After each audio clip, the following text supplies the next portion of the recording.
things that these people has done that the other side will never, ever, ever say any of that.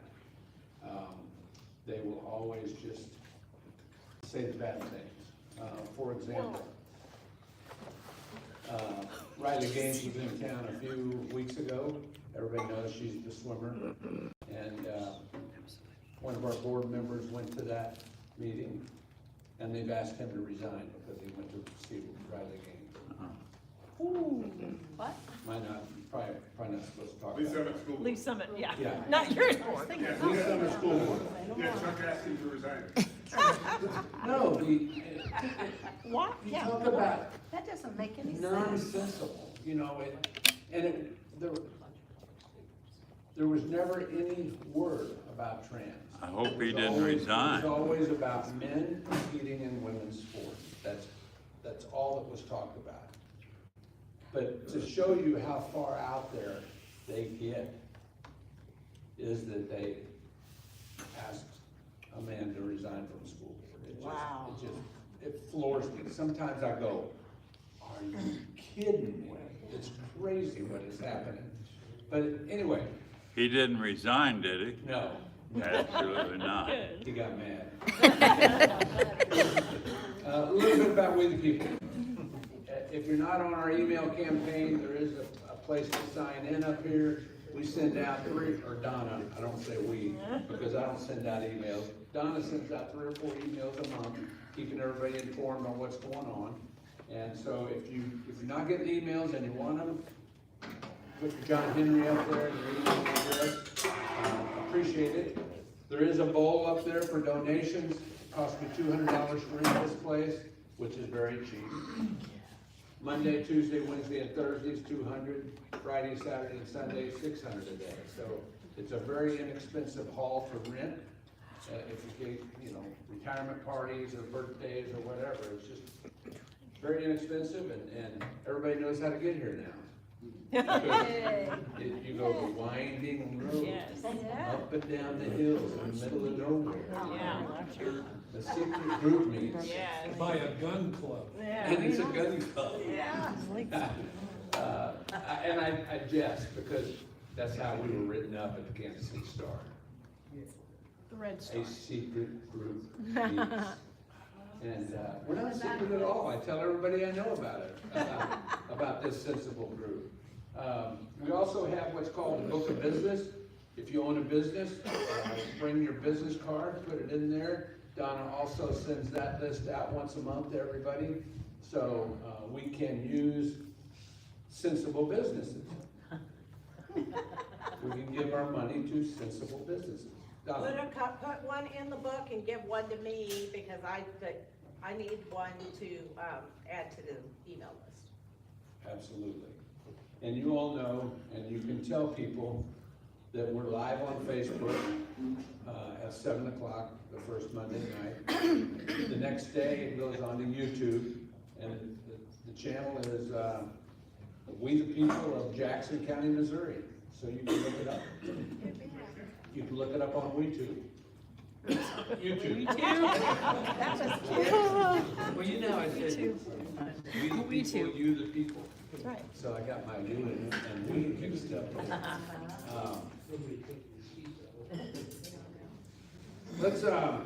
Let's get this party started. Everybody stand up, we'll do the pledge.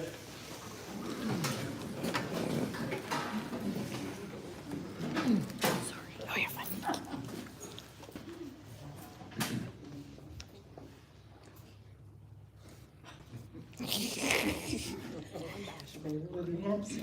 I pledge allegiance to the flag of the United States of America and to the republic for which it stands, one nation, under God, indivisible, with liberty and justice for all.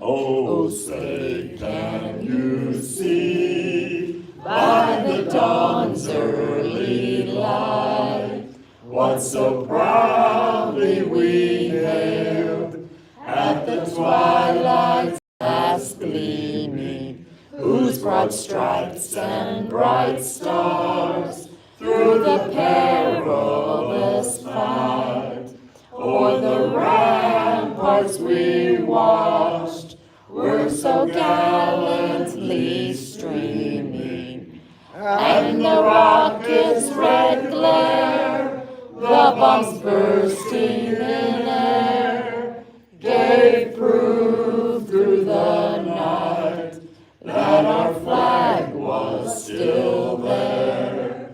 Oh, say does that star-spangled banner yet wave o'er the land and of the free and the home of the brave?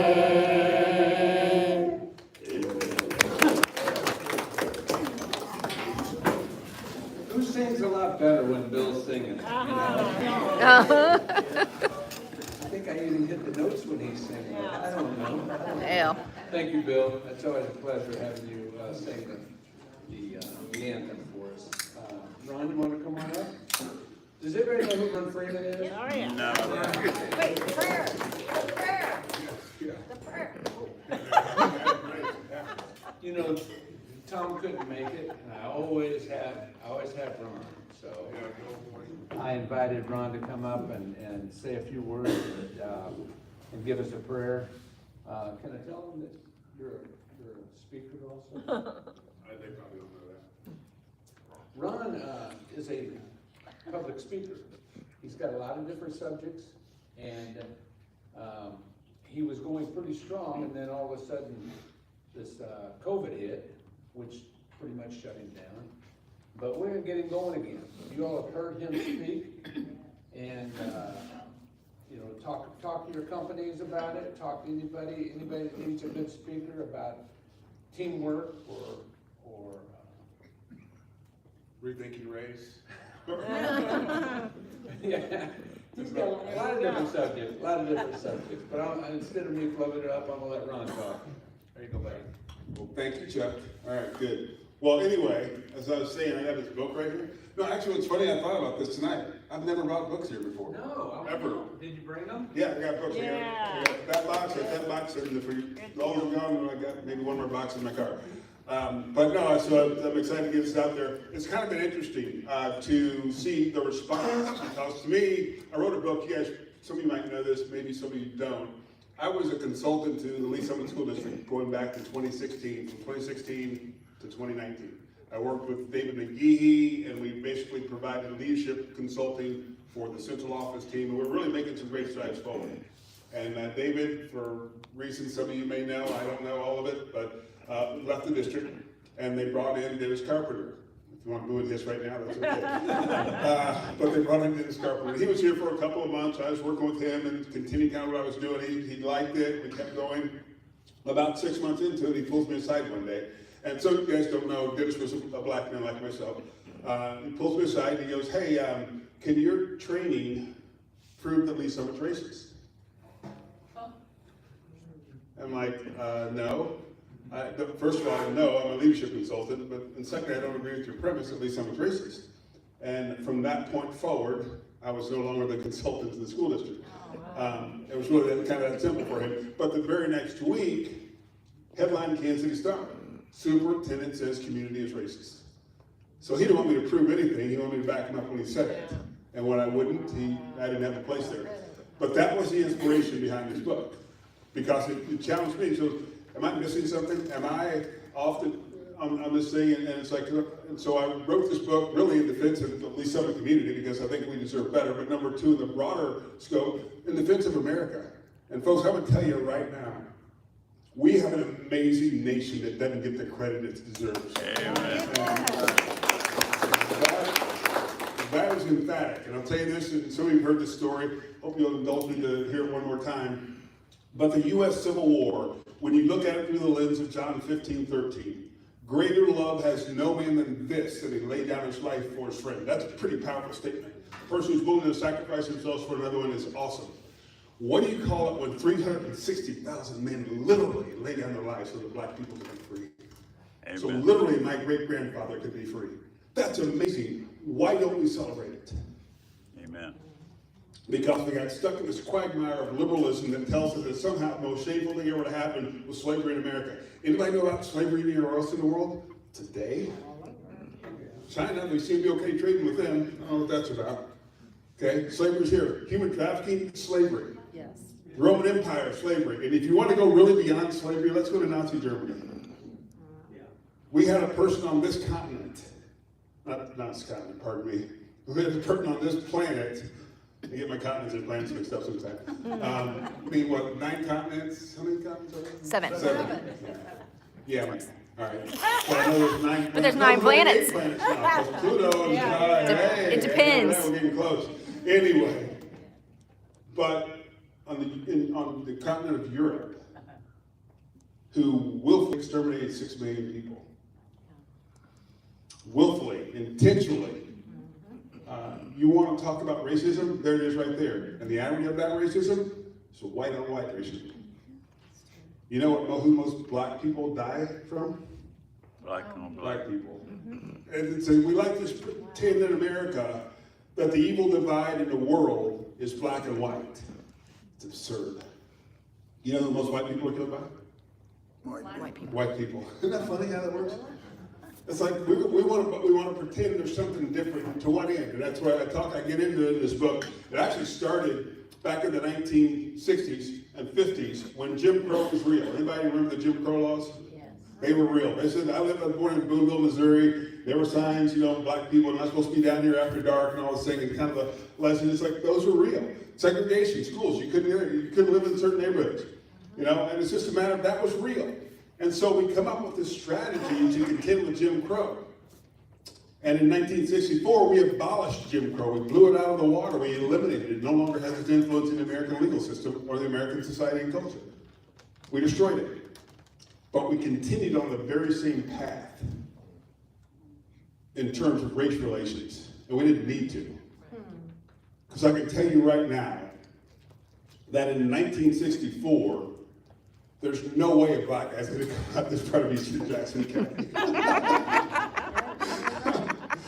Things were different. Things were different. I was sitting with an assistant administrator of Lee Summit Schools. This was during COVID and the George Floyd thing. And she was talking about racism. And she goes, "Do you think racism's worse now than it was in the 1960s? And I said, "Sweetheart," I said, "Look, here's the thing. This is broad daylight, and you, a white woman, is sitting with me, a black man, in a public place having coffee and talking about issues of the day and enjoying each other's company. If this were 1960, you'd be sent home to your room to figure out what you did wrong. And I would be taken out to the nearest tree and beaten, hung, or whatever it was they decided to do without recourse. There's no judge in the county who would take that case.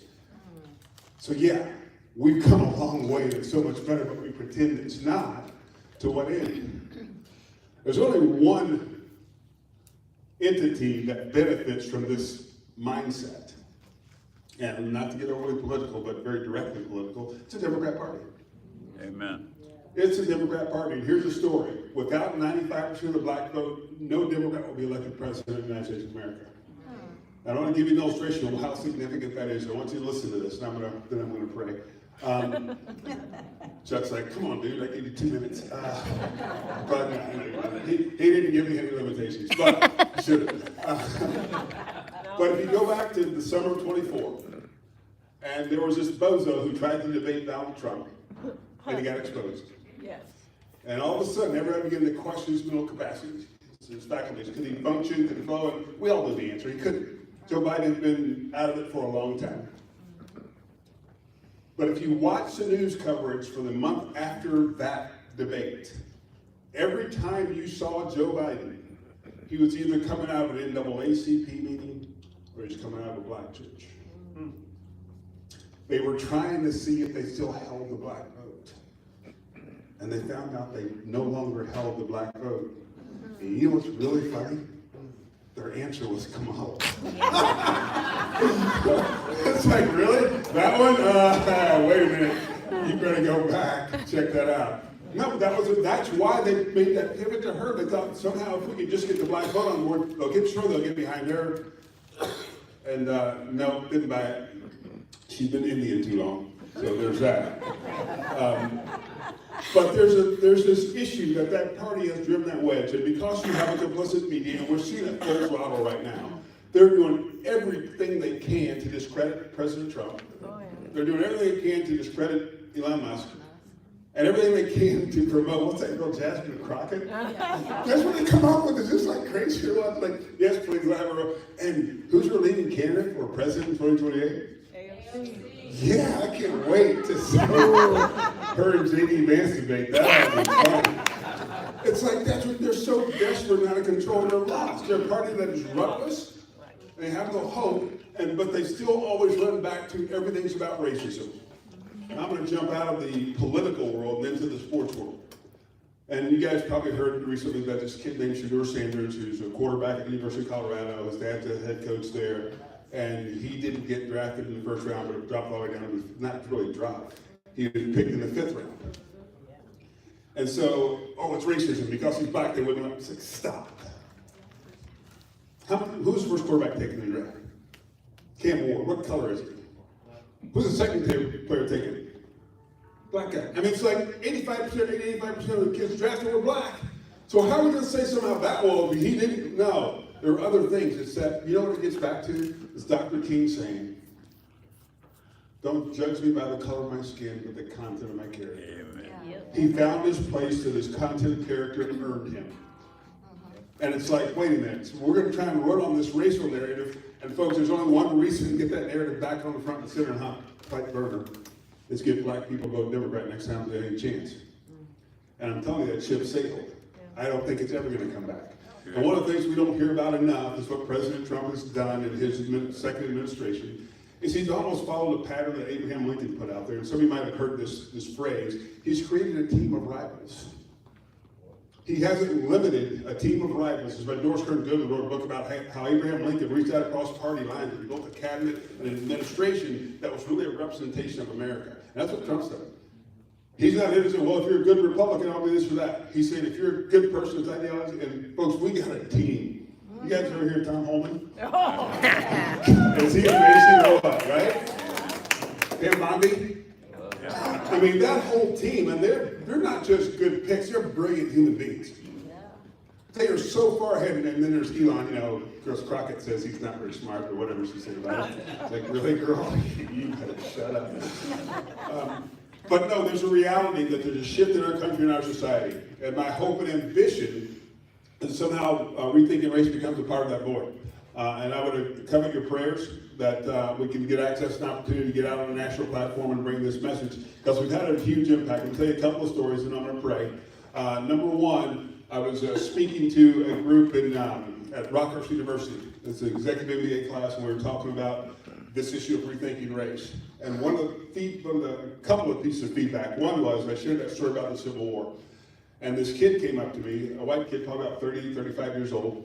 Funny how old the kids are nowadays. And he goes, that meant so much to hear you say that. He goes, my great-grandfather was one of those 360,000. Wow. He goes, my family, we always talk about it, but nobody ever says it. He goes, thank you so much. And I didn't know that was coming, but thank you. I appreciate the fact. And God bless you and your family. Then, this young black man, about the same age, was talking to the professor, or the lady who runs the program, and he says, I didn't know what to expect when this guy was coming to our class and what he was going to say and talk about. He goes, but listening to him, this is a significant part of my personal healing in my racial journey. Wow. Wow.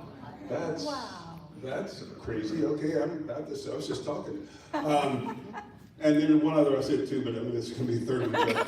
I was over in Johnson County in Warrensburg a few weeks back, and had a lady, I would call her the matriarch of that group. Afterwards, she's 91 years old. Afterwards, we'd never met before. She came up to me.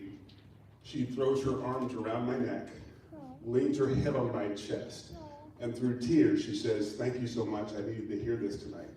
And I think you got multi-generational, multi-ethnicity, and the same thing as a 25-year-old black kid in that room. Same kind of like, that was amazing, thank you so much. And it's like, okay, so we're touching generations, we're touching gender, we're touching every space, and it's helping people process life. That's what I want to do, that's my hope and dream. So, if you would cover your prayers, and if you know people that are looking for speakers and opportunities, that's certainly one I would love to go and deliver.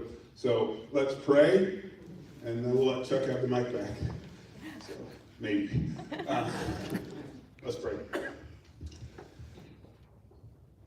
Our Father in heaven, we quiet our hearts before you in this moment, giving thanks for your Son. We thank you, a recent celebration as a world of the resurrection of Jesus Christ. We say thank you, Father, for the gift of your Son and the power that raised him from the dead. That is our promised future. Father, we ask you tonight as we engage our hearts in this process called We the People, Father, that you would bless us, you would fill us anew with vision, with passion, and with purpose for your kingdom and for your glory. God, we ask that you would be with us tonight. Every speaker, may the word of the Lord proceed from their mouths, and we pray that our hearts would be touched by your Spirit, that we would be inspired to love better, to live stronger, and to by faith bring your kingdom on earth as it is in heaven. Bless your word in our lives, bless us in all things, we pray. In the name of Jesus, amen. Amen.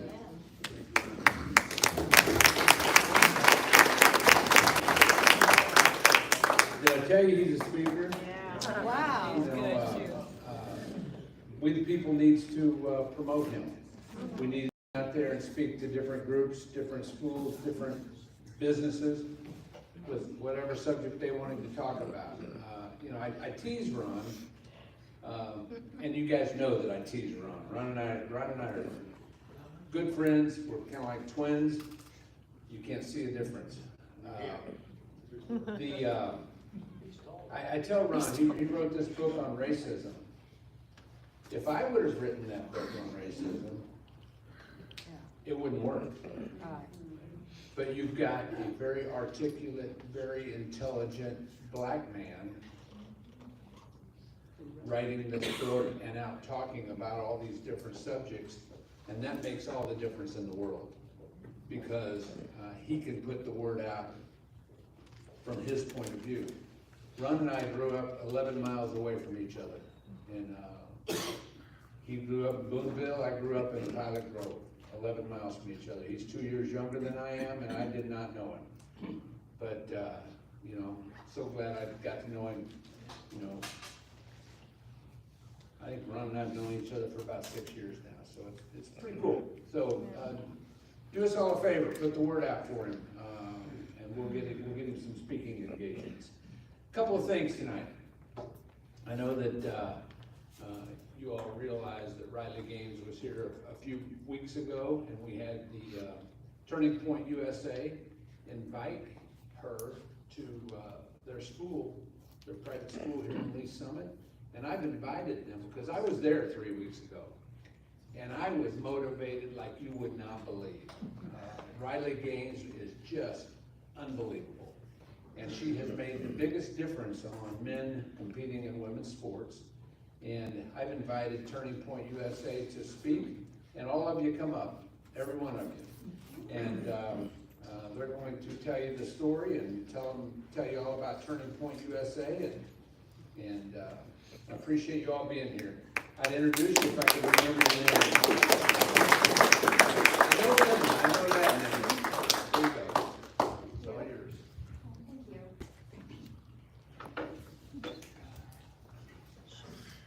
Hello everyone, my name is Charlotte Matson and I'm the Vice President of Turning Point USA at Summit Christian Academy.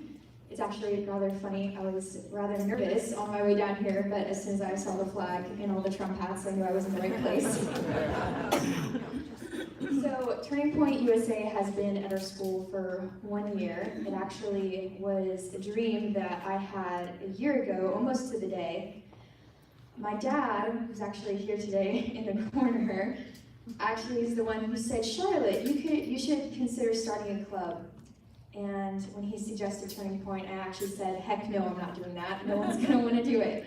It's not gonna be big, we're not gonna accomplish anything, and I'm not gonna be good at it. I'm not gonna be able to accomplish anything that year. And he said, well, just pray about it. And so for 2 weeks, every night I prayed, God, if you want this to work, please open the door. And so 2 weeks later, I went to my sponsor, Mr. Fantasio, and I said, hey, I have an idea. And he said, well, as long as it's not a socialist idea, I'm game. And so I suggested Turning Point USA, and he was like, I've been wanting to start one for years. And God really opened that door clearly, and he's just been working ever since. And so I'm eternally grateful for Mr. Fantasio and also for my field rep, Emma. And so that summer we prepared, and I went to a conference. And this coming year, I was really blessed because we ended up getting 20 students to join the club, which is a really big deal. Like, that's a lot of people for a chapter. Yeah. We have one of the most successful chapters in the country right now. We meet almost every week with a consistent amount of students coming. We've had multiple events this year, which I'm going to touch on in a moment. But really, just before I really dive into this, I want to say thank you all for being here and for really wanting to spread the word, because this is how movements begin, is through you guys really wanting to make a difference in your young people's lives. And so I really want to say thank you all for being here. So if you've never heard of Turning Point USA, which I assume most of you have by the people in the room, I want to read you really quickly the mission statement that is on their website. So it says, TPUSA's main mission is to empower informed civic and cultural engagement grounded in American exceptionalism and a positive spirit of action. Turning Point USA guides students through the development of knowledge, skills, values, and motivation so they can meaningfully engage in their communities to restore traditional American values such as patriotism, respect for life, liberty, family, and responsibility. So all of these values, I don't know if you realize this or not, are conservative values, values that many liberals do not possess, as we were talking about. Many of these people, they don't carry responsibility, and they definitely don't carry respect for life, liberty, or the traditional family, which the Bible has showed us is really the right way to go. And so really quickly, I want to read John 8:32, which probably everyone in here has heard. And it says, and you will know the truth, and the truth will set you free. And now my prayer is that everyone in here is a Christian, although I don't know your heart, and I'm not here to judge it. But I would hope that even if you aren't a believer, you would aspire for people to hear the truth. Because the truth, that's the word of God, that is what's going to help people. And that's what I really implore you to try to search for.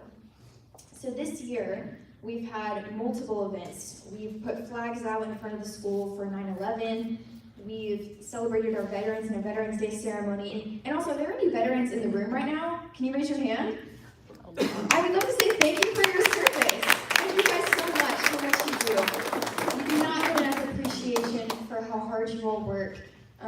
It's really my generation, I feel like, who doesn't really respect you guys enough. And I want to truly say thank you for your service. Deeply and truly thank you.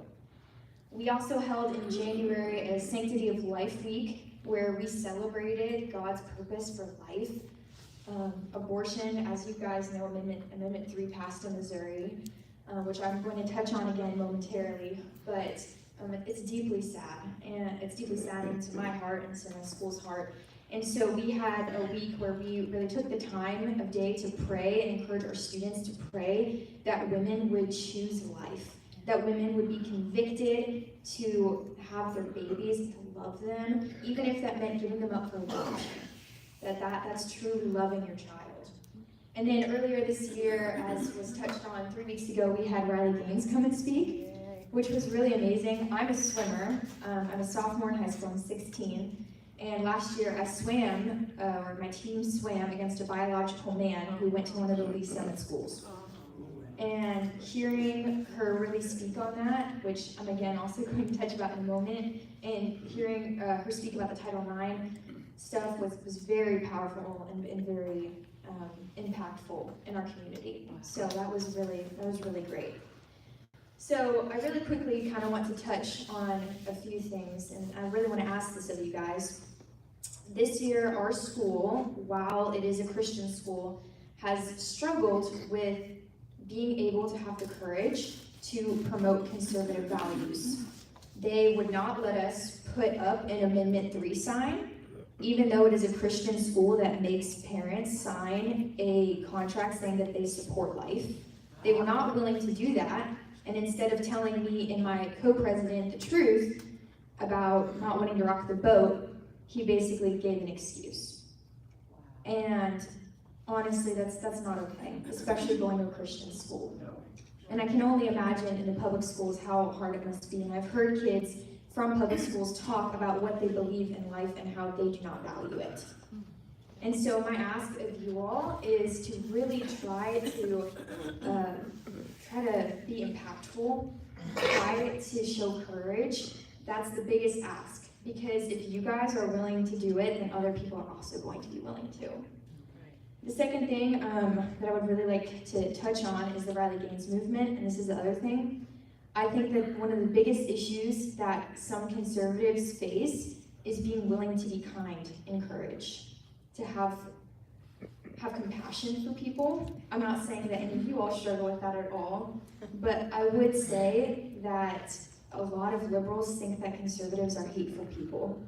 When I was in public school, I was once told that all conservatives are hateful people, to which I responded by looking her dead in the eye and saying, I am a conservative, do you think I'm a hateful person? To which she could not look me in the eye and give me a response. But what I would say is that if we are kind, but we show the truth and we don't back down from that, that is the best thing that we can possibly do for them. Not enough students understand that standing up for the truth, not enough Christians in general understand that standing up for the truth in a loving way is the kindest thing that you could possibly do. Absolutely. Riley Gaines, when she spoke, she was not hateful. No. She did not hate Leah Thomas. She did not hate any of the people that didn't give her the trophy, that swam against her, that stood against her. She hated the results, but she did not hate the people. That is what makes her powerful. That is what makes her so great. If she came up there and was angry, well, people can argue with what you say and what you believe, but they cannot argue with how you act. And they can think that you're a hateful person because you don't believe that men can become women, which they can't, Right. but they can hate you for that. But if you are kind to them, well, they cannot argue with that. And so you all seem like a very good, kind bunch of people. I don't know you all, but you all seem very kind. But I would really encourage you to implore other people to also be kind and be willing to stand up for the truth. We also, right now, for public schools, we're trying to get Turning Point across into more public schools. As you all know about the Lee Summit West incident a while ago with a student that had a table flipped during her meeting. They were not being mean, they were not being unkind, and she was hated for it. The fact that they had a Turning Point USA meeting, they're really struggling to find sponsors.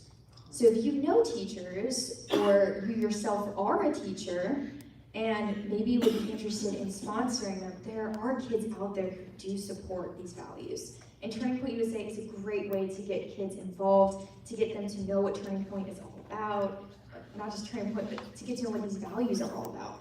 I don't think kids have a good concept of why traditional marriage is a good idea and why it's important, or why life actually matters, or why responsibility and capitalism, why the Constitution should not become unconstitutional all of a sudden.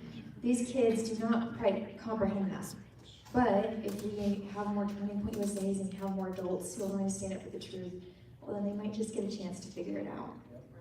So before I hand it off to Mr. Fansteel, my sponsor, I'd really love to say thank you all for hearing me today. I'm sorry if I talked for too long, but I just want to say thank you guys so much for being here. And it means you guys are making a big difference, even if you don't realize it. So thank you guys so much.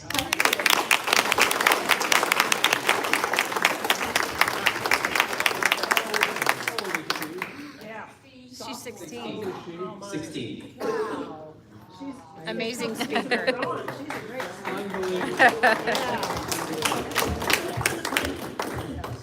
Wow, that was great. So I'm about 30 years older. I have a son in her class, and he's slowly becoming a part of Turning Point as well. My name's Sean Fannensteel, and I've been at Summit Christian this is my 7th year. We actually, prior to, first I want to correct you, Lottie. It's not Leah Thomas, it's Will. I'm sorry. I cause trouble wherever I go. It's not Leah, it's Will. I couldn't say that that night we were for our games thing, but trying to just kind of keep things in context of where I've been. I worked in colleges prior to going to Summit Christian Academy. That's my entire background. So I've led a bunch of Christian organizations on college campuses, and you know, to be honest, those were just as divisive, it seems, to a lot of people on campus as well. I was in the heat of it all with the Michael Brown thing. I was down at UMKC when that happened, the hands up, don't shoot. That became a huge thing at UMKC. I was in their business school at the time working, and first and foremost, I just want to say, you know, when students found out that I was the sponsor of a certain organization down there, they were, you know, some of them were fine with it, because the fact is I wasn't allowed to talk about my faith, you know, and that was one thing when I'm on college campus, I wasn't allowed to talk about faith. But students would see it when they would walk into my office. You know, they would see, hey, he's got a Christian calendar, he's got a cross, he's got to be something. I don't know, he could be Christian. Yeah, so it would open up conversations, which was a great thing.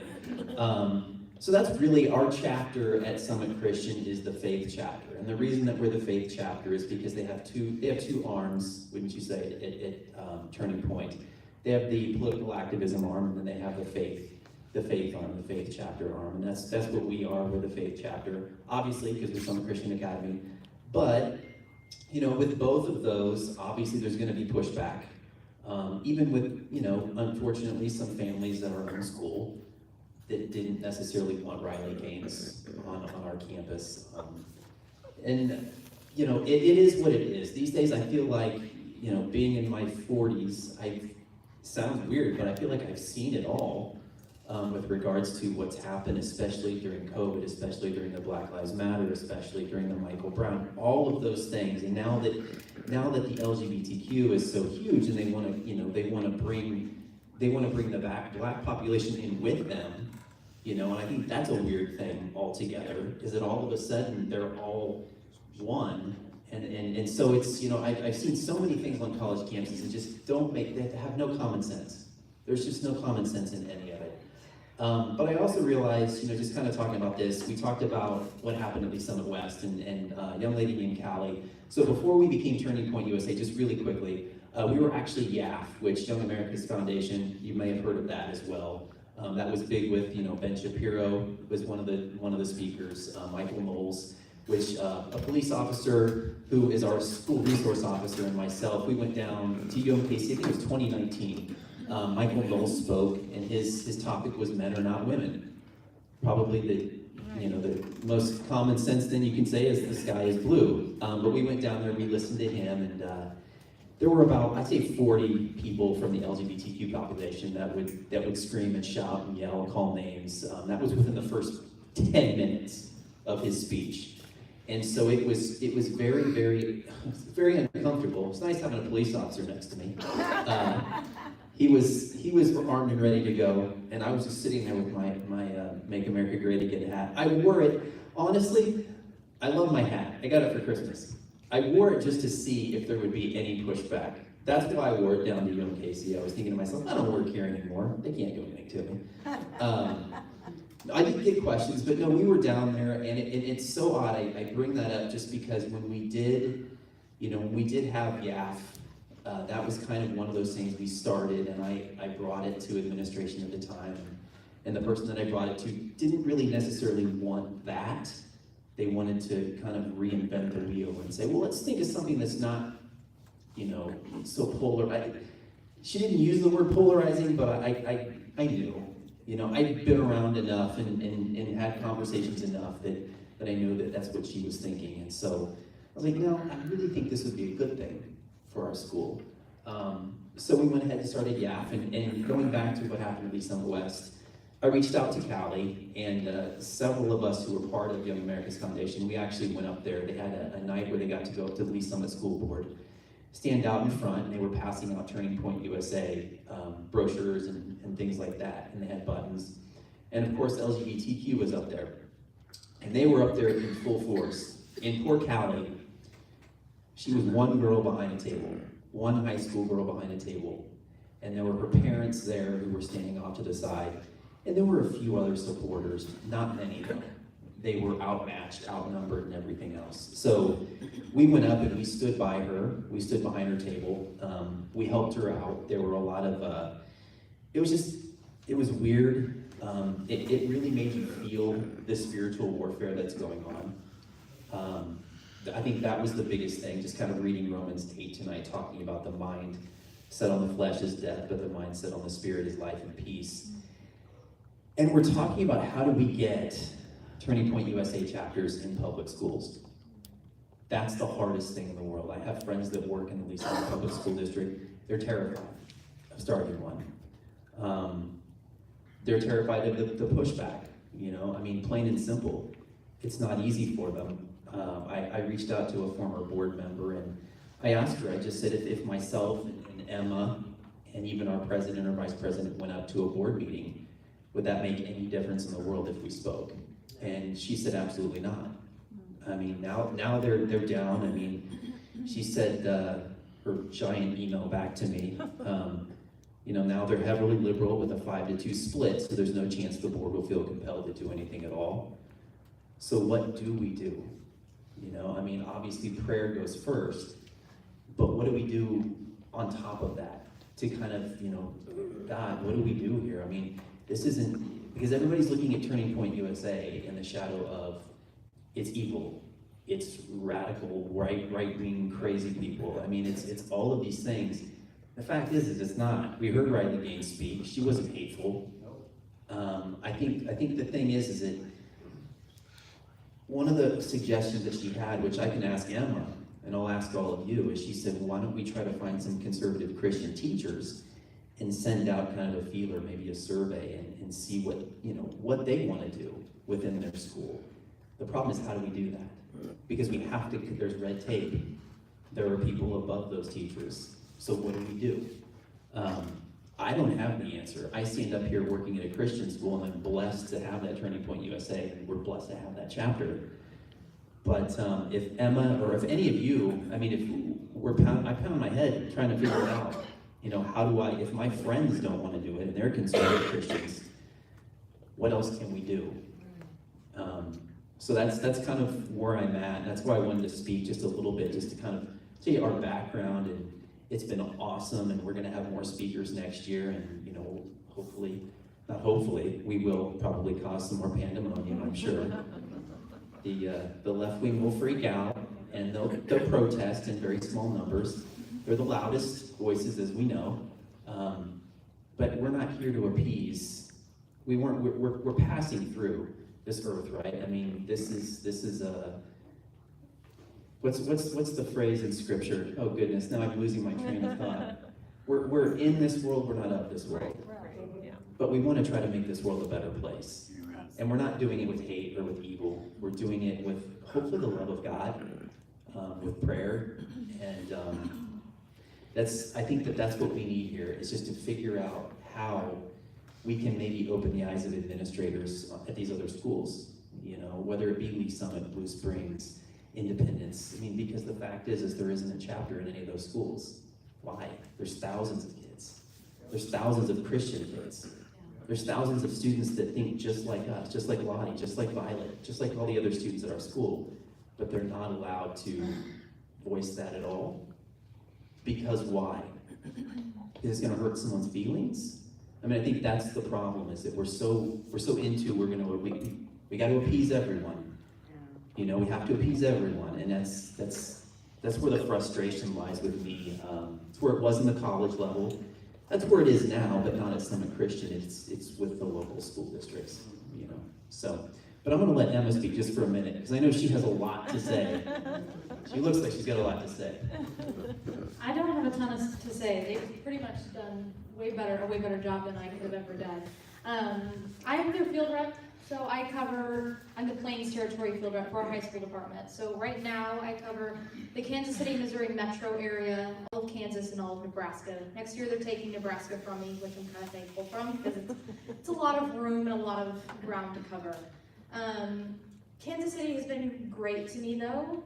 They have been by far, I don't know if I've really told them this yet, but they're by far my best chapter.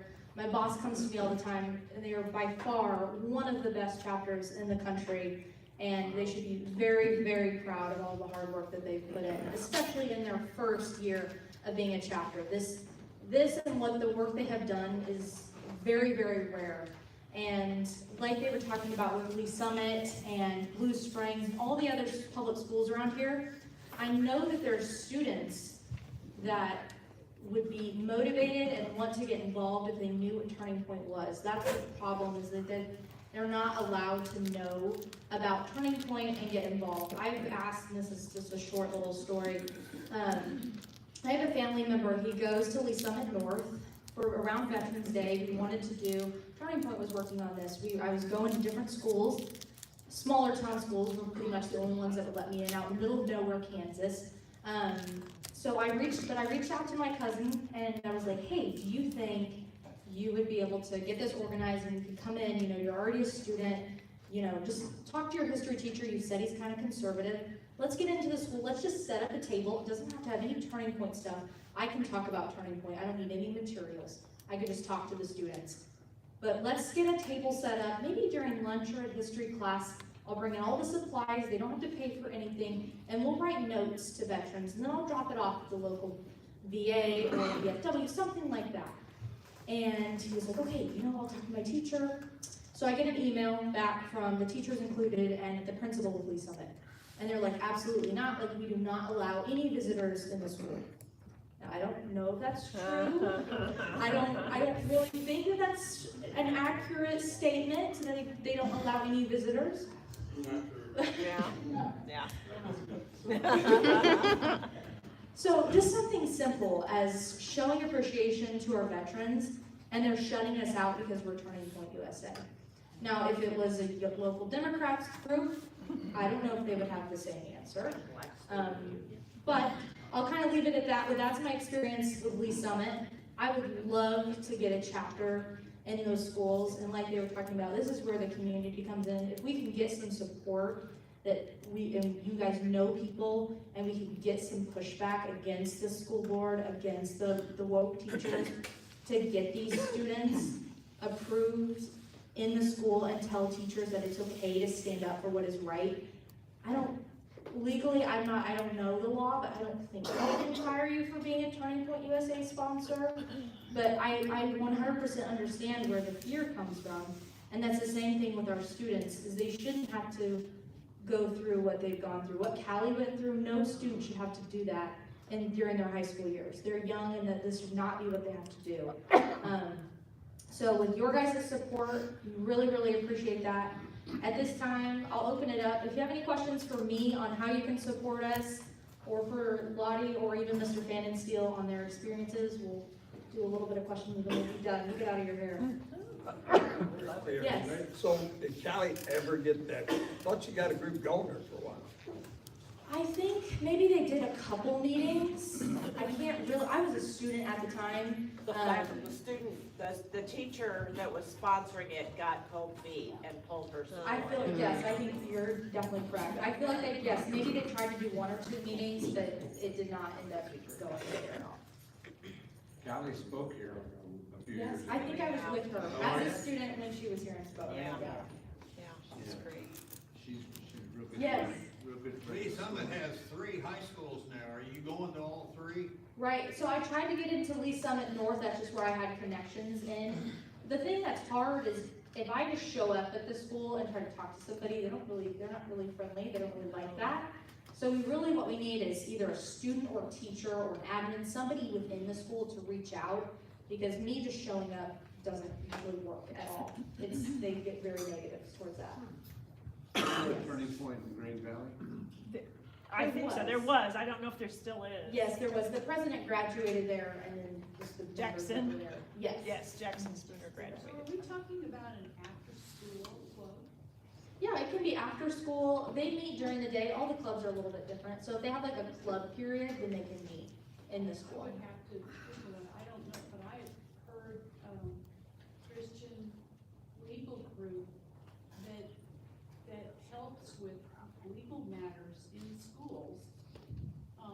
I've heard him speak on, I don't know, Florida Ingram or what it was, but the point is that there are legal groups that know the law, and so when somebody says, we don't allow strangers in the school, they know that's not true, and you might have the right ammunition to come back and go, look, you and I know that's not true, so what's really the problem? You know, let's see if we can't address. Yeah. And there's an act too for those students that, so like if the school would ever say, oh, we're not gonna allow your club. Legally, in a public school, if they're publicly funded, they have to approve the club. So that's what teachers and school board, they just try to make their own rules. But there's an act, it's called the Equal Access Act. So it's the same act that works against us where they do like the safeness clubs. So it's a bad and good. But we can use that in public schools to get groups approved. Now, but that is good to know about and do you know, what are they called? Okay. And you would think freedom of speech would come into play. Yes. Well, and then, can I ask a question? No. I'm not from Lee Summit. Are these people who are getting on the school board, are they running as middle of the road people and become really liberal when they get on the board after they're elected? Or is Lee Summit just have a lot of liberals that elect them? I don't, how is the board getting? We have the majority for the last year, but. And they have is it the NEA? Yeah, NEA. They're pretty, Oh, that's yeah, it's a pretty. There's another group, But that's not the election. Suburban Balance. No, but they put a lot of money behind it. Oh, money. There's a group called Suburban Balance too. There's a couple of different groups, or community groups that are the drivers on that deal. And they're stealthy, they don't have to go, they didn't go back, they didn't hear from the other two candidates the whole time. So not like that, they would go. But they got elected? Yeah. I think the organization is called The Fire. Okay. It's in DC. Greg Lukinoff is the director of it. Okay, thank you. Perfect, thank you. Was there any other questions? Yes. There's a group called Alliance Defense Fund. Okay. And, I think I've heard of that. we have, right in Missouri, right in Lee Summit on 3rd and Douglas, an office, the attorney there is a board member of the Alliance Defense Fund. Okay. That's good to know. Yes. I just wondered, do you ever go to very active churches with very active youth groups? Yeah, we tried to get, that happens too, is they won't let us in. We have Won't let in either. Wow. sometimes, yeah. We But do there have are a some Turning Point conservative Faith branch, and they're in their own department, and they specifically work with churches that are friendly to host voter registration drives, stuff like that, to get them active, but it's not really much of the students. Now, with my homeschooled students, usually they're a part of a youth group or a part of something within the church, and so those churches are usually friendly. But that has been something we've looked into a little bit more, especially with our public school students that aren't going to allow them. If they could get involved and start a club within their youth group, that would be great. So if you know any friendly churches too that would be interested in doing that, we could do that as well. Or if you had a number of students from the same church Right. who would be willing to ask the school to start a club with your help. Yes, that would help as well. Any other questions? You guys did awesome. I have a question about, you said that you had to compete against a male at Lee Summit. Yes, sir. I didn't specifically have to, he wasn't in my event, but I believe he was changing into changing room with us, to my knowledge. But I know that he was swimming against other girls. Did you know that going in? We knew, so he came in, he was wearing one of the longer, like, suits. And I wasn't quite sure, I was like, maybe it's just a very boyish looking girl. I was like, maybe, there are girls out there like that. And my mom was like, no, that's gotta be a guy. And one of my friends did some digging, and it turned out that it was a guy. So you kind of found out after the fact. We kind of found out after that. I was not aware going into it. I didn't really think that that was even necessarily allowed. I was, thank you. Going I going think it was one forward, of the Lee Summit schools. Was it black and gold, I don't remember what it was. navy and silver? He wasn't swimming this year. He was swimming last year though. We didn't have any male swimmers this year. Okay. But we had one last year. How's your school looking, like, giving you the option to not compete? So, I mean, I think that our school, if they care, we've got a smaller swim team. I think that if our school cared, not saying it's bad to say that they don't care, but I think that if our school took more of a heavy stance, willing to say, no, this is wrong, I think that they would be like, yeah, sure, you can get out of competing. I think that if we had been in the race, at least if I had, I would have wanted to not swim against him. I think even changing in the room with him was a little much. I know even, I can't remember if he was allowed to do that or not, but I know that there were girls on the team last year who were very concerned that there would be a guy walking in on the women's changing room, which no girl should ever have to be worried about somebody invading their privacy. That's sick. Whether or not they are or not, they shouldn't have to worry about that. Right. So, Say, Emma, if people wanna reach out to you, how do they do that? I have my cards over there, there's some flyers, feel free to take them. We have our women's event also coming up, so for you ladies in the room, it says Young Women's, we have grandmas, aunts, moms, anybody can go. It's in Dallas. I went with my grandma last year, so much fun. How was that?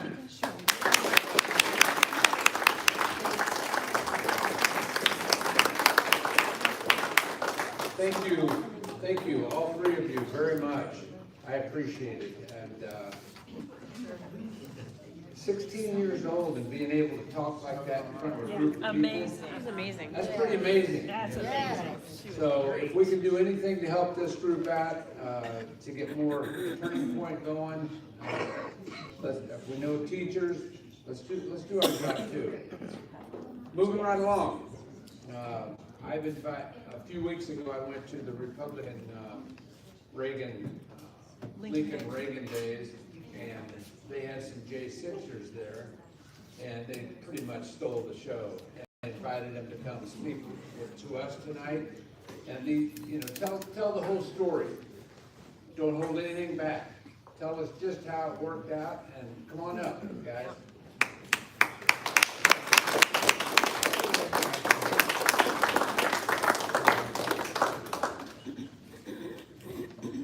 Tell us about court, tell us about, you did time, tell us about everything.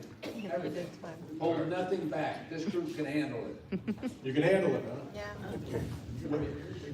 A lot of people tell me that. Well, we appreciate you having us out here again. We did appreciate coming to the Jackson County Republican dinner. You have a lot of great people, and I got to meet some of them, but it's hard to meet everybody. But thank you for, again, having us back, and we'll share a little bit more tonight. If we have time, we'll answer questions. We'll just be happy to chat with you afterward. I'm Will Pope. I'm a January 6th defendant. Angela Pacheco is also a January 6th defendant. And we've been through 4 years of hell. And in a way, a lot of that hell is ongoing because we're still trying to rebuild our lives, but there are a lot of things stacked against us because if I apply for a job or if I try to do anything, they Google me and like, oh man, I don't know if I want to deal with a guy like this. Now, heading into January 6th, I was in a PhD program at Kansas State University. Previously, I'd run for city council in Topeka. I'm from Topeka now. I'm still trying to finish that PhD now. And I went to Washington to cover events and observe. And I had no idea it was going to unfold the way it did. But afterward, our lives completely collapsed. Especially if you were politically involved. They came after you fairly quickly. And they tried to make a show out of it. So many people who were arrested, they tried to show up with SWAT teams that would break in doors, that might tip off the news.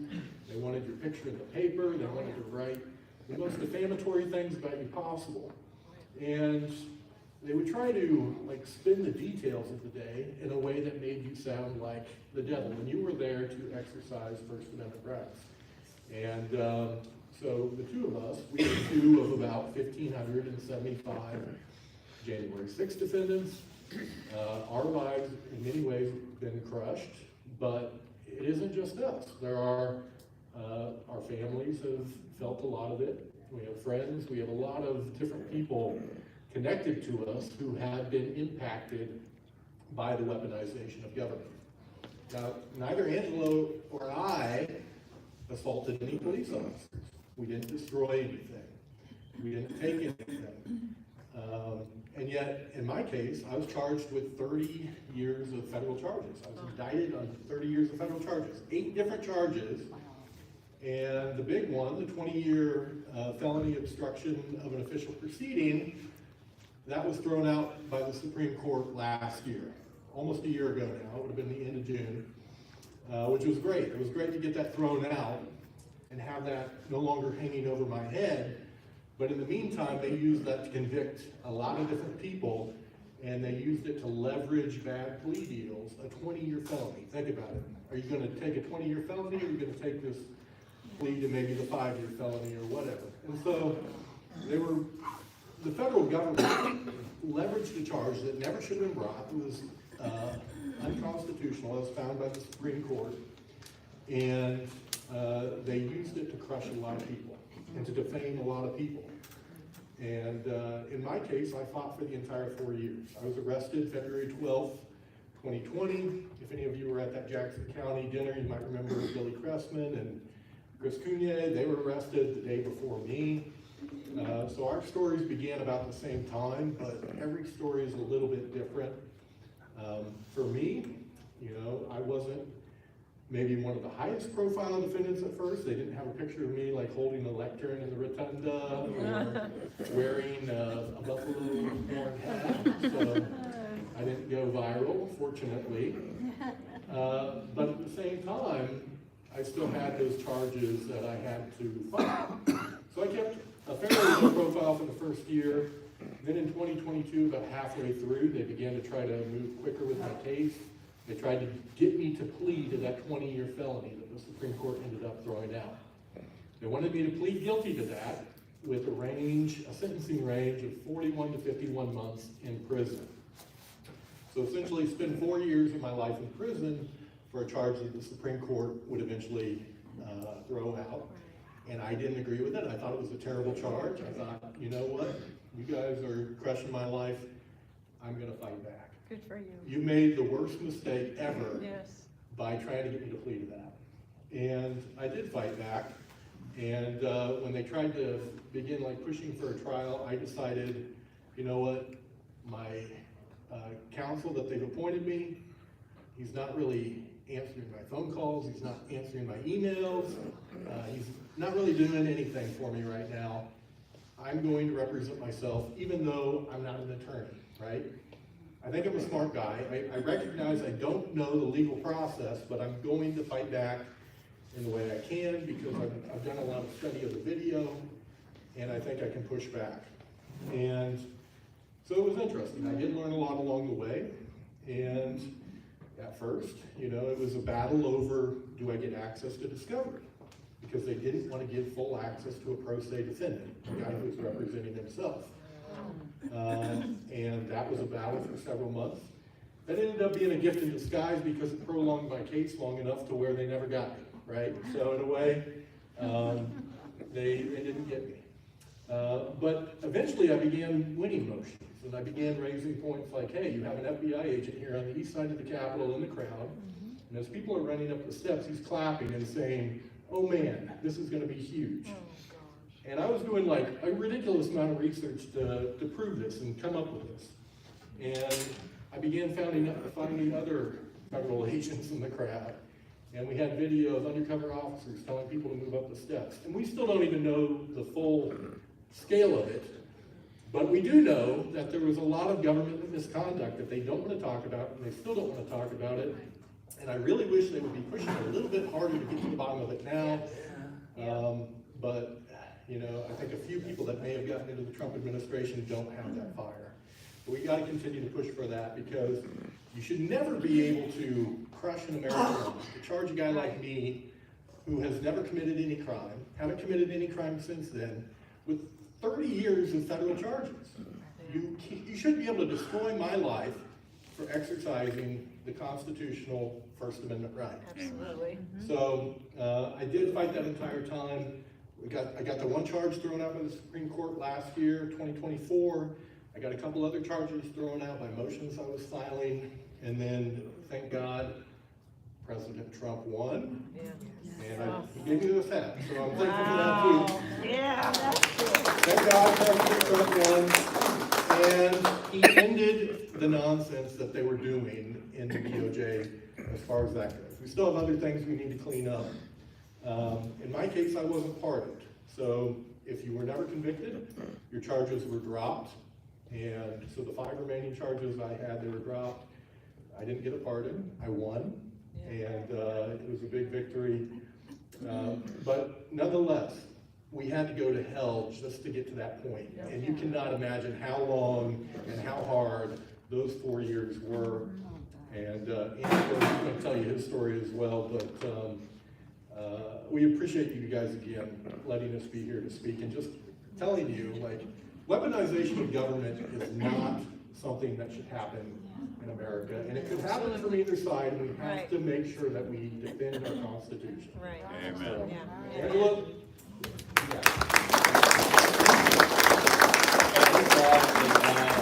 I really look up to Will because, I mean, he defended himself that entire time. That takes a lot of courage. So that's really something. You know, my case was a little bit different. I started just from the beginning. I started in politics when I was 15 years old, kind of by accident. You know, I grew up in an all-Democrat family. I'm half Hispanic, so, you know, most people would say, oh, you know, you're probably Democrat, you know, you probably hate Trump. And actually, for the most part, all of my family was that way, but I grew up just thinking conservatism was kind of the right way. So by accident, you know, I remember sitting in my sophomore high school math class and not really involved in politics at all, but always very patriotic.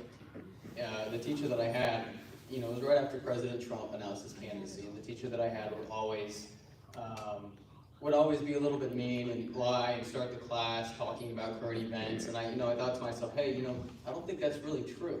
And so it turned in from me being silent to me kind of asking questions to me, making him look stupid in front of the whole class. And, you know, he didn't like that too much. And so I started to be known as, like, you know, the one Republican kid at Park Hill. That's where I went up north. That hates his own race, you know, because I'm half Hispanic. I must hate my own race, you know, that sort of thing. So it stemmed out from there. I started a Republican club, always hated, just becoming more and more out front with for my cause, for what I truly believed in. I started working on campaigns when I was 16. And from there, you know, I turned 18 and I was in college at UMKC. I was actually, they were talking about, the teacher was talking about the Michael Knowles event. I was actually standing backstage, and when that person attacked Michael Knowles with that, it was a water gun full of lotion. I was actually standing backstage. I was wearing these shoes, believe it or not, and I remember the lotion got on my shoes. So just kind of funny coincidence there. That was a crazy event. But from there, I started my own small political consulting company. You know, nothing too big. City council, state reps around here, and all over the country. I went to events like Turning Point, like Young Americans for Freedom. And from there, I just stemmed out.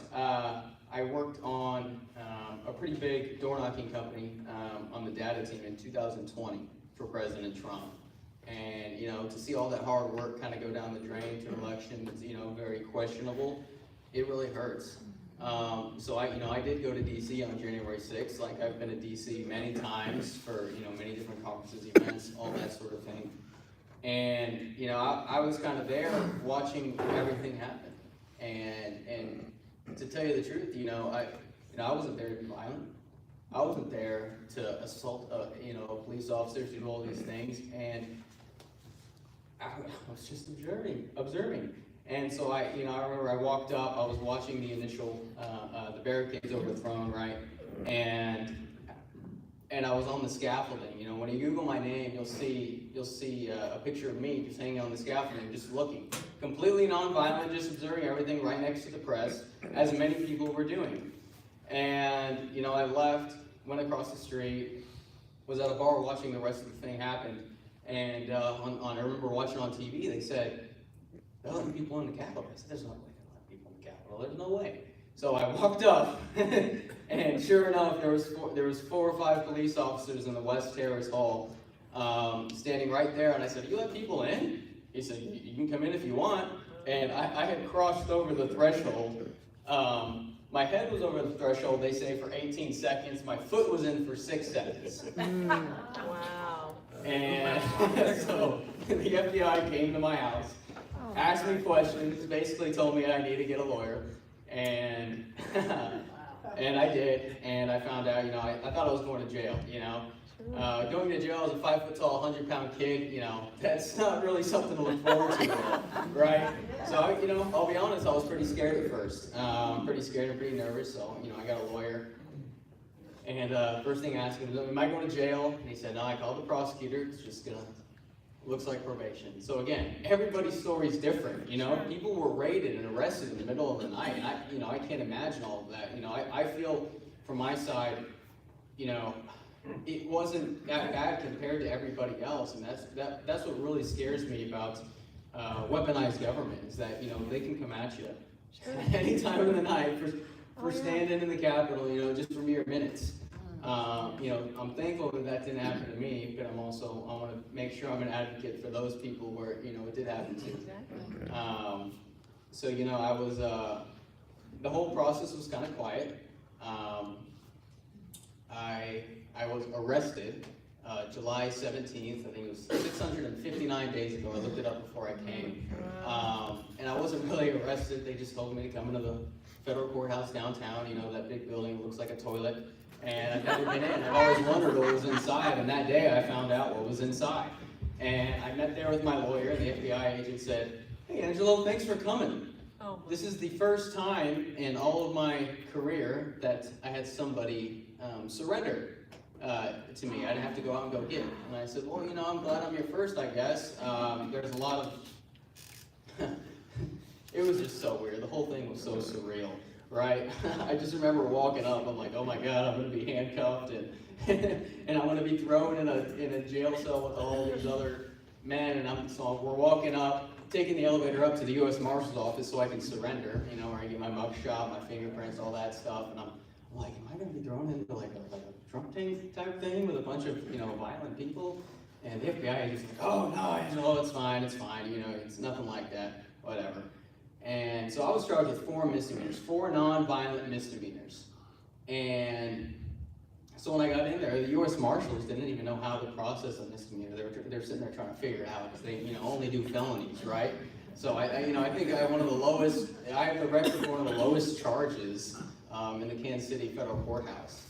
So it's a weird record to have, right? So I remember I was sitting in the office with the U.S. Marshals, and I said, all right, we got to take you back. And I was put in a jail cell, you know, just like you see in the movies, and then they handcuffed me up, shackled me up at my ankles, and then right next to a bunch of, you know, real criminals. I think there was a gun runner next to me that looked me up and down and said, nice dress. So, you know, that was, I was wearing a suit, but, you know, so it was a very, very odd experience. And sitting in a courtroom, in a federal courtroom, when I've never gotten more than a speeding ticket in my entire life. I've never stepped foot in a courtroom before. And here I am shackled up. I mean, it was pretty nerve-wracking. But after that, I was sentenced months later to 30 days house arrest and 2 years of probation. The government asked for 3 years probation, 60 days house arrest, 60 hours of community service. Well, they got 2 years probation, that 30 days, and then I did do 60 hours of community service. And I remember my probation officer telling me, hey, you know, I wouldn't go into politics. I don't want you to get in trouble. I don't have an FBI agent call me and say, hey, he's getting rowdy. I said, okay, no problem. The next day, I got a job back working in politics, and I led the data team for one of the biggest door knocking firms to get President Trump elected. There you go. And so it was awesome, you know, that night to see all the work come to fruition, you know, November 5th. It was euphoric. I mean, I can't tell you how it felt. It was great. And so those months leading up to January 20th, where, you know, I was told I was going to get a pardon, was, I was also kind of nervous because, you know, I'm like, oh, you know, what if something happens? But so I ended up getting pardoned January 20th, alongside, you know, 1,575 or so other defendants. So it was, you know, it's really, really crazy. And when I meet more January 6th defendants, you know, like Will, everybody has a really unique story, but one that kind of brings everybody together because we were all taken down by a weaponized justice system. Yes. And it's something that can still happen. You know, and just after these 4 years, J.D. Vance could somehow not win, right? He's probably not. I'm a data guy, I'm gonna get hours that campaign, but we still gotta work for it, right? We still have to work for it like we're gonna lose it. But in 4 years, if that doesn't happen, man, the pendulum's gonna swing back and they're gonna hit us hard. You think it can't happen to you, but it could, you know, I thought it couldn't happen to me. I was working in a special needs classroom, going to school to become an EMT to work in an ambulance. I could never do that once I got my certification because no one would hire me after that. So you think of that and you think it can happen to you, it can happen to every single one of us. It has happened all throughout human history. It'll continue to happen in the future, but we just have to make sure it doesn't happen for our future generations. Amen. You know, I don't want to have to sit in my sunset years telling my children and my children's children what it was once like to live in America where men were free. Oh, Yeah, right. yeah. Do you know how the feds tracked you? Did you use a credit card to borrow? That's an interesting question. A lot of different ways. Ways that I think I was ratted out by my neighbor. There was a confidential informant on my case, and one of my neighbors, who I've never met before, by the way, just one of the crazy liberal cat ladies. I just remember reading about it in the papers, and she was bragging about reporting me to certain people in my circles around the community who liked me and who told me, hey, this girl's talking about how she ratted you out. So you know, I think it could have been her. I don't know, but they also made us sign these non-disclosure type agreements to where we can't ever even talk about how they did it. Wow. But you know, it was rough, but now, you know, we're trying to move forward. We're trying to build our lives back up, and I'm going to be campaigning for the rest of my life because I remember when I called my former boss and I said, hey, can I get a job again working in politics? He's like, yeah, might as well give you one. You're only going to be able to work in politics the rest of your life. So I'll be campaigning for the rest of my life probably, which I love. I love doing it. I love doing it in high school. I love doing it in college. I love running campaigns. You know, I'm doing a few local things here, which you'll know about a little bit later. But I do want to see if you guys have any questions about anything specific for Will and I. So, the government imposed a 5-second rule on you? I never do that in Hollywood. It's insane.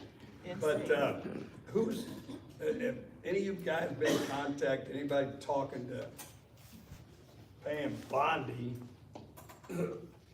or Cash Patel? They haven't seemed to do anything.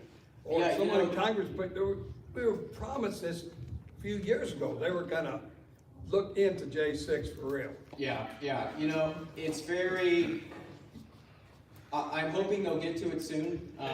What they're telling me, what I'm hearing from behind the scenes, is they want to make sure it's airtight. You know, but I also think it's good for us to keep pushing back to make sure that they do it because they do work for us. You know, we don't have to go along with whatever they say just because we voted them in. We want to hold them accountable to hold the Biden regime accountable. So I'm hoping that they get to it soon. Because if not, we're going to start getting being more vocal about it. Bring him with you when you get that'll. But to reply to that gentleman who said what he just said, do you know how many lawsuits the liberals put against Pam Bondi with all of the, trying to get the illegal immigrants out. They have their hands full. They're fighting them tooth and nail on all the executive orders. I mean, they've been sued. But I want to hear from both of you, stories about how your family maybe changed thoughts and opinions after what you two have gone through. Any stories? Well, I think, like my family was pretty supportive the entire time. There may be a few distant family members who, don't share the same politics, but I don't know that they've changed. They weren't shocked by how you were treated? I think, like, I was shocked by how I was treated. They were shocked by how I was treated. I think going through it, like, my mom didn't want to let on that she was bothered too much, but, like, that could be a tough thing for any family to go through. And you've got to realize there have been defendants who have gone through divorces, they have lost custody of their children. Sandy Wire, a friend of mine, she's a defendant from Pennsylvania, and they put her in prison for that 20-year felony, the one that got thrown out by the Supreme Court. And when the Supreme Court finally threw it out, she finally got released. But during that time, her husband had gotten like a fatal cancer, and he died about a month after she got out. So, like, they robbed her of that time, and who knows how the stress of that affected him. And like, I could go, like Chris Cunha, who was here at the Jackson County GOP dinner. They raided him, and his pregnant wife lost their child the next day. So, the human toll of it, I don't know that we'll ever be able to quantify all of it, but it affected a lot of people, which is why we're being vocal now. And we don't want America to ever have to go through it again. And again, I want to caution too, like, we have to make sure that our side doesn't do it too. Right. Yeah, right? exactly, yes. Like, I know everybody's gotten all up in a frenzy about keen Teslas and whatnot, and I'm not a fan of doing that, but I don't think we should put people in prison for 20 years for keying a car, right? So we have to be very thoughtful about how we use government power.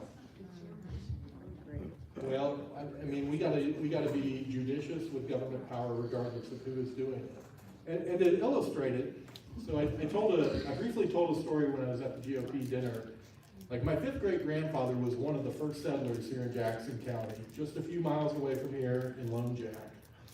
And he was the only person in his part of the county that voted for Abraham Lincoln in 1860. But there was a little tension back then, you might remember, like the Jayhawkers in Kansas, and you have the Border Ruffians over here in this area. And the federal troops during the Civil War, they were getting a little fed up with the raids from some of the Border Ruffians over here. And so they warned the people, if you keep feeding them or helping them out, we're going to come over here and we're going to kick all of you out of these 3.5 counties, Jackson, Cass, Bates, and half of another one, I forget the name of it. But eventually they did that, right? So my 5th great grandfather, he actually he got nominated by the township to go to the general and say, please don't do it. We're good people, don't kick us out of our homes. And yet, while he was there talking to him, Quantrill's raiders came through and burned Lawrence to the ground. And he got back home and found out that Quantrill had been in his neighborhood getting dinner the night after that. And so they were given 10 days to leave, right? 10 days by the federal government to leave their homes. This is, weaponization of government. We don't like to think of it like that, but that was under Abraham Lincoln. That was the United States, and they were doing something they thought was expedient and strategic, and yet they came through. And my grandfather, Martin Rice, he got rounded up by troops, but he was able to show them that he had loyalty papers. But my 4th great grandfather, who was with him, he didn't have those papers on him. And they rounded up a few other people, and they took him to a field, and they shot him dead. And there's a 6-man cemetery not too far from here where they've got them buried. And so as they were being pushed out of the county, they had the Dixon quick graves and they put them there. But that was the weaponization of government, even under a great president like Abraham Lincoln. So we gotta make sure that bureaucrats at all levels are being held accountable and not taking government power and using it beyond what they should, not abusing our constitutional rights. And I think we as J6ers are gonna, forever be speaking about this, like, don't do it. Like, it can hurt people. So explain why you had to sign non-disclosure agreements. That is completely, I think, unlawful, right, Josh? I mean, they can't tell you what you can't talk about with your case. So what they do, like, you would think not, but in recent decades, they've kind of created a precedent for what they call a protective order, which if there's very highly sensitive materials, the judge can order you not to publicly release any of it. Wow. And especially early on, 2021, 2022, they were trying to keep a lid on any information. And I believe they were doing that because they knew there were some government agencies involved in everything. But if you wanted access to your discovery as a defendant, you had to sign a protective order. And if you refused to sign it, the judge said, well, you're bound by it anyway. And so they made us sign it, and they classified as highly sensitive or sensitive. There were a lot of fights in my case over that, but yeah, they tried to keep information from coming out, and we kept pushing to like, hey, the public should view the video. I will give Speaker Johnson a little bit of credit. He released a lot of it. They still haven't released all of it, and there are some things that would embarrass the government. Are you still bound by those? Even after a pardon? Oh. So, the protective order is still in play. There's some issues that are being litigated regarding that right now, but, yeah. Is it ever sunset? Wow. I mean, like I said, we're kind of going back and forth on whether or not a few of these issues still apply, but I'm not gonna comment on it too much, it's being a legal issue.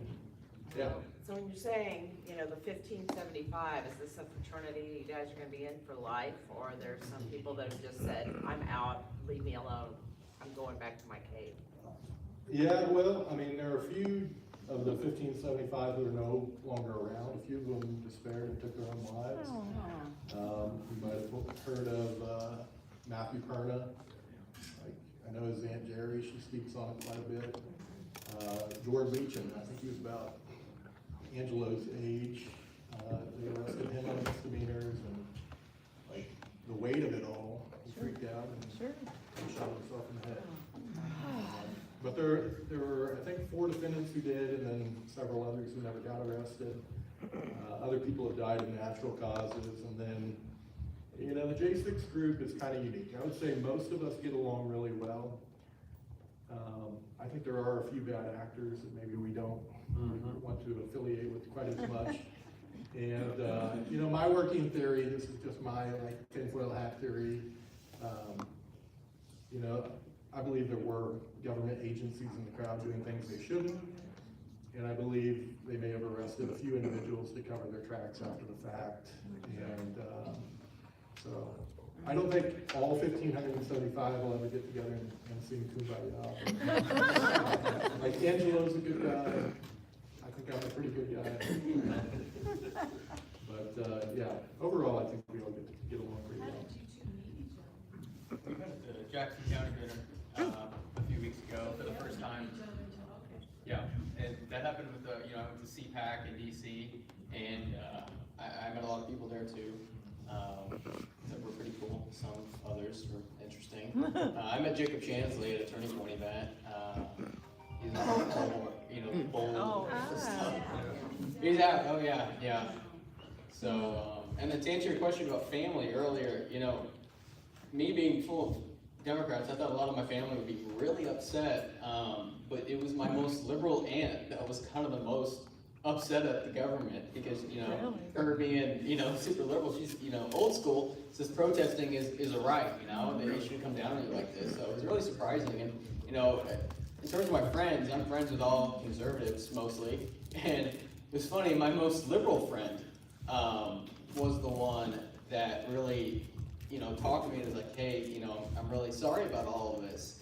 So, really weird, how all of it came about. You know, I was part of some local Kansas City organizations, that they kind of pushed me out of.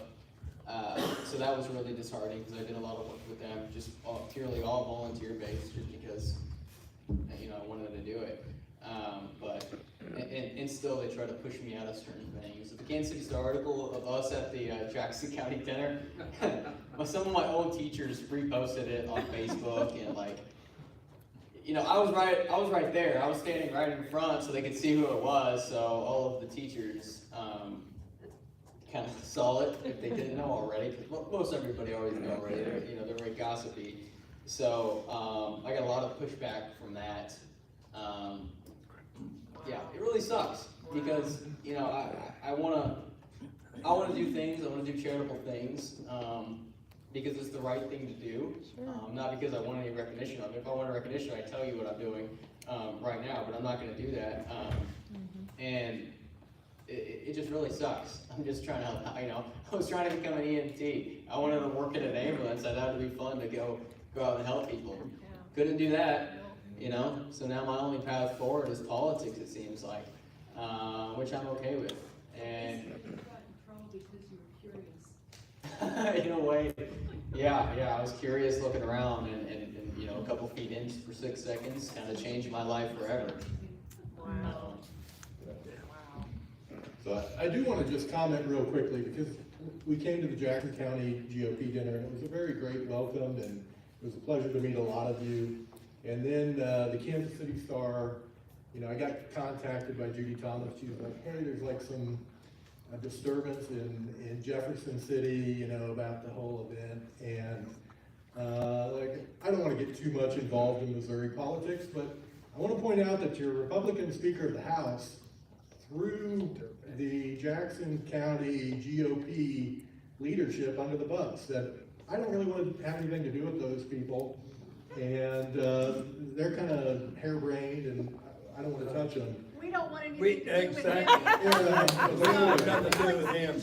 That guy's. So I don't want to get involved in Missouri politics, because technically I live on the Kansas side of the border, but like, if he ever runs for anything again, I'll happily campaign for whoever he's running against. But that is kind of what we're dealing with in the Republican Party right now, because there are some people who don't have enough spine to say weaponized government is not okay, right? They would rather be distant from a guy like Angelo, which, look at Angelo, he would never hurt anybody. I mean, look at the guy, not even 10 seconds in the building. And yet, they don't want to have anything to do with him because they think J6 is some kind of thing that will hurt them politically. But we as Americans, like, we have to protect and defend our Constitution, right? And if you're letting a guy like Angelo be thrown under the bus, then you're letting weaponized government win. And quite frankly, your Speaker of the House is not too impressive on that front. So. Yeah, I'm pretty sure he had an affair, you know, but, you know, I won't speak on that. And he voted for the trans bill as well. Republican, you know what I mean? And that's a big thing that I'm campaigning for, is campaigning for us Republicans to get off our butts during primary season, because we don't seem to ever do that, and then we want to come out here and complain about it.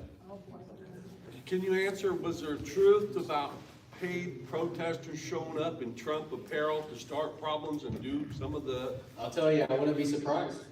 I wouldn't be surprised at all. But, yes, sir. I want to say you guys are absolutely right. Sometimes after, I was not there on January 6th. I was home. But I found out sometime later that I was on the list because I had been exchanging texts with the Trump's chief of staff, Mark Meadows, and they knew all about me. They knew I'd run for political office in Jackson County. They knew everything. Wow. And I said, what got me on the list? And he said, the word fight. I said, tell President Trump to keep fighting. Yes. He said, that's what got you on the list. The one word got me on the list. But my question to you is, have you all ever pursued have you ever pursued wrongful prosecution or unlawful arrest? I mean. In the works, there's a lot of different avenues being taken, but yeah. I mean, is that something that you guys should be able to pursue, I would think? Oh, I believe so. I believe so, we're going to. Have you guys, I know you can't get into it, but you guys got representation looking into that? Yeah, I do, and again, everybody's story is different, so I don't want to speak on everybody else. People have chosen different lawyers and whatnot. But yeah, oh yeah. Good. We're going back. You guys should, if anybody ever does, you guys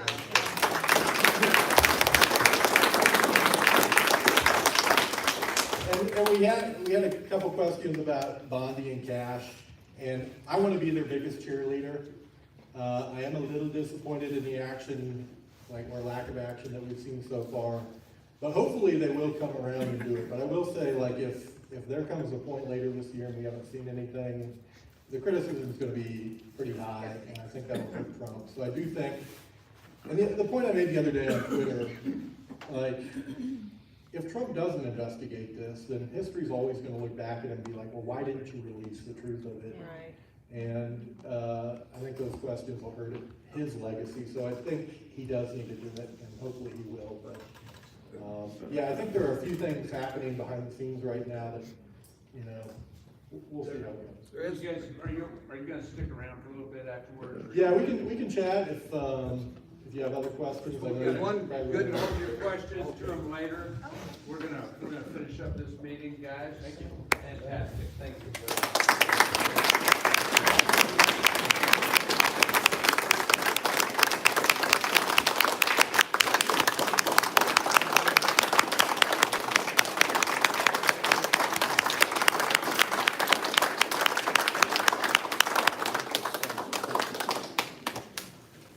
We got about 20 minutes to finish up. I do have a couple of people that want to speak. Teresa would like to have a few minutes. We've got some pretty exciting news coming on. Thank you, appreciate that. Teresa McBride, I just want to say, we would be a communist nation if it weren't for people like Chuck that got these groups together and we fought for our freedom. We need to pay attention to that. For a long time, years ago, Republicans, if they win, they just go home. And if they lost, they just go home. They just wouldn't do anything. So we got to remember that. We kind of started back when Reagan was in, and we started an effort to get involved, and especially after when COVID was going on, we got involved. Trump has won. But we can't let off the gas pedal. Absolutely. We've got to keep the momentum going. We've got to win the midterms. Yes. We've got to keep our republic. If not, we're just going to lose it. So try to be real quick here. There's a group of us that started a group called Western Missouri GOP. We want to include Cass, Lafayette, Johnson, Clay, all these groups together to be a hub for our conservative values, for our grassroots efforts, for our people to be able to come in and say, I'm looking for something I can go to. I live in Lee Summit or whatever. I say, well, you can go to We the People of Jackson County. They're out here. Or they come in from Johnson County. They don't even realize that there's a We the People of Johnson County, Missouri. So we want to be a hub like that with information for groups like this, for the Cass County We the People. They've started one. Matt Gobin has started one in Cass. Our pachyderms that we have going on in Jackson County. We have the High Noon Women's Republican Group. We have the Federation of Women's Republican Women. We have Freedom Principle. I don't know if you all have heard of Freedom Principle, Missouri. They are based out of St. Louis, but they do a lot of legislative research. It's a wealth of information. We'll have that information in our office too, but we've got them. We invite Turning Point. We invite the Moms Against the Fentanyl Abuse and Young Republicans. We'll invite them. But we're opening up an office in Blue Springs. Our grand opening is June 1st from 2 to 4. We want you to come. We have ice cream. We're going to have elected officials. We'll have our Missouri's Republican National Committeeman, David Leitner, and our committee woman, Dr. M. If you all have ever heard her talk, you will be inspired too. So we want you to come do that. Yeah. Address. Oh, the address, 1140 West 40 Highway in Blue Springs. And, we just want you to come out. We just want to be a hub. We want to, where people can come in and get their candidate signs. The candidates can put their information there. We have such a great group of grassroots volunteers that have worked their tails off. We got Joe Nicola elected. We got Carolyn Caton elected. We need to keep that momentum going. 2026 sounds far away, but it's not. It's here. We've got to keep that area open, this whole western Missouri side. We've got to take it back. We've got to take this whole state back, because I'm telling you what, our efforts will be destroyed if we don't take this back. So anyway, come to that. It's June 1st from 2 to 4 on Sunday at our office at 1140 West 40 Highway. You can find us on our website at westernmissourigop.com. You can email us at westernmissourigop@gmail.com. And there's a link to there. We're always taking donations. It doesn't, it's not free to keep the office open, but we want to do that for the entire Western Missouri side. So look that up. I'll have flyers over here if you want to get those when we're done. Thank you very much.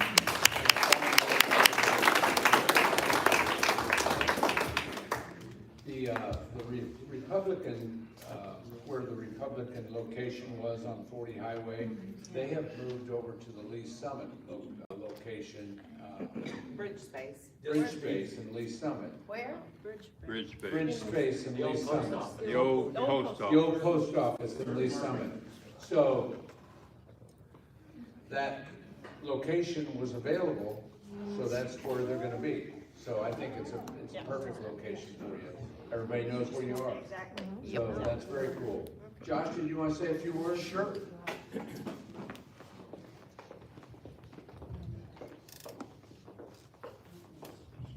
Thanks, Chuck. So the school board races were kind of interesting. We had probably just 5 races that I would say that we had really backed and identified.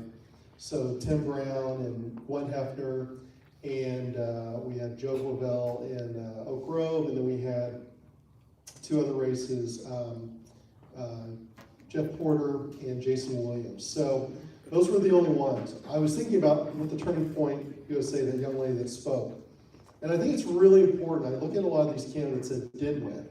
And I know there were some dynamics in certain races that we could talk about, and I'm just gonna let that dog lie. But being kind is such a key thing. Right now we're very active, like Teresa was saying, about recruiting. Like, we want candidates now, and we will get you slopped if you're a good candidate. But one of the things I want to talk about is what makes a good candidate. And I mentioned this at the Jackson County Builder Bench meeting, but these are some of the questions that I want people to think about. If you are running for office, or if you know someone that wants to run for office, and are you a solutions provider? And I mean, I know it's very easy to kind of get in the peanut gallery and complain, but we need solutions providers, as Steve Bannon will say. Do you think you can win? You have to believe you can win. Are you optimistic? If you're a negative Nelly, you're probably not going to do real well in running or in life. Do you plan to run a bio campaign or an issue campaign or both? Kind of know where you're running. If you're running in a blue area, you want to run maybe a little bit more on your bio, unless you've got an issue that transcends. If you're someone who's got an amazing biography and amazing issues, run on both of those. Are you coachable?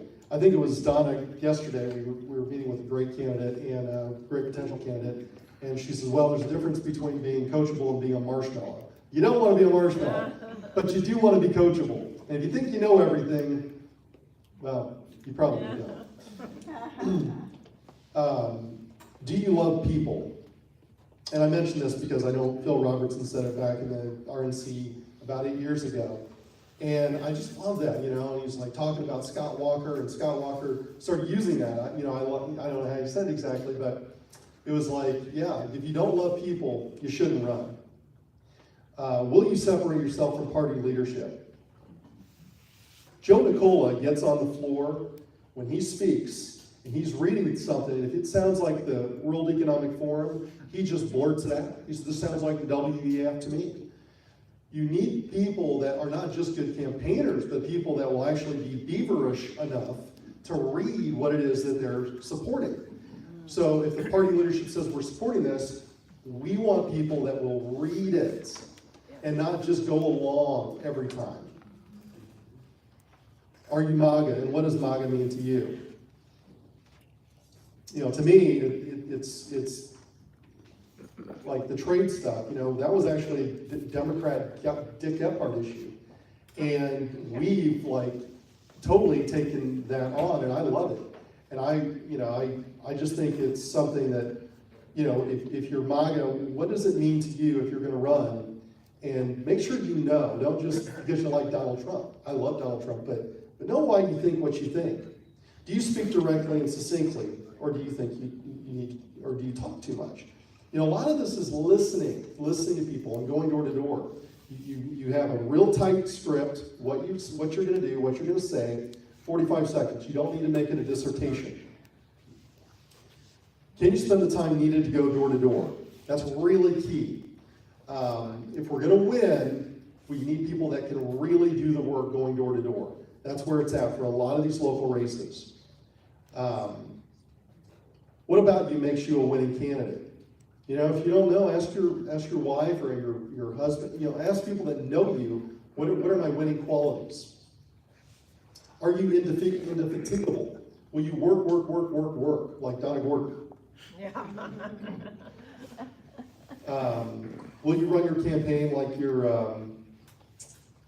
Andy Reid and Brett Beach? And when I say that, what I'm talking about is, you know, everyone's got different skills and everyone's got different abilities. And identifying people that can help you do this and help you do that is really important. You don't ever want to put the wrong person in the wrong position. So knowing who you've got Chuck Quisenberry who can rally a crowd. You've got different people that have different skills. So make sure you know who you've got and who you can utilize to the best. John Butler is amazing at getting yard sign locations. That guy, he is amazing. I mean, when I was running for school board and I won by 25 votes, John was helping me. But he asked every time about a yard sign location. He's fearless. And surround yourself with winners too. People that know how to win. Don't have someone run your campaign that lost. Like, don't. Like, bring people on your team that have actually won campaigns. That's really important. But anyway, if you want my number, if you're thinking about running, we want to fill these slots with good candidates. People that have some passion, people that have a winning mentality. So my number, just so you have it, is 816-924-8989. I'm Josh Hill, I'm chair of Build Our Bench. And John Butler and I work very closely on this stuff, and we're gonna have a great 2026, but we need great candidates.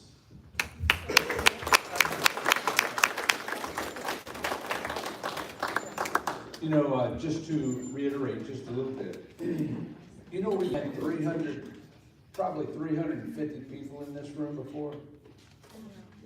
And my friend Donna says, you know, we won in November, so now nobody, you know, it's apathy all over again. You know, we need to have this room full. Yep. But it's gonna take each and every one of us to get on the horn and invite people and make sure that they're here. We have great speakers, as you all know. Tonight was fabulous, I thought, but we've got to fill the room. We've got to educate people, we've got to motivate people, and we need the candidates that can win. Because who in the room is gonna give up? Not me. We the people, this sensible group that we're in, is going to continue to work hard. And each and every one of you need to continue to work hard also. Invite. Bring people to this. Text people, educate people. Be kind. That was the words tonight. Be nice. You know, it's contagious. Kindness is contagious. And we need to be kind when we're trying to make our point to those stupid people.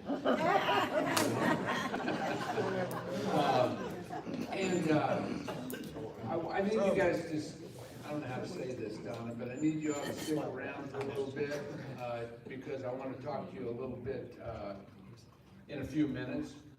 So, wonderful meeting. Thank you for coming. Yes. Appreciate you.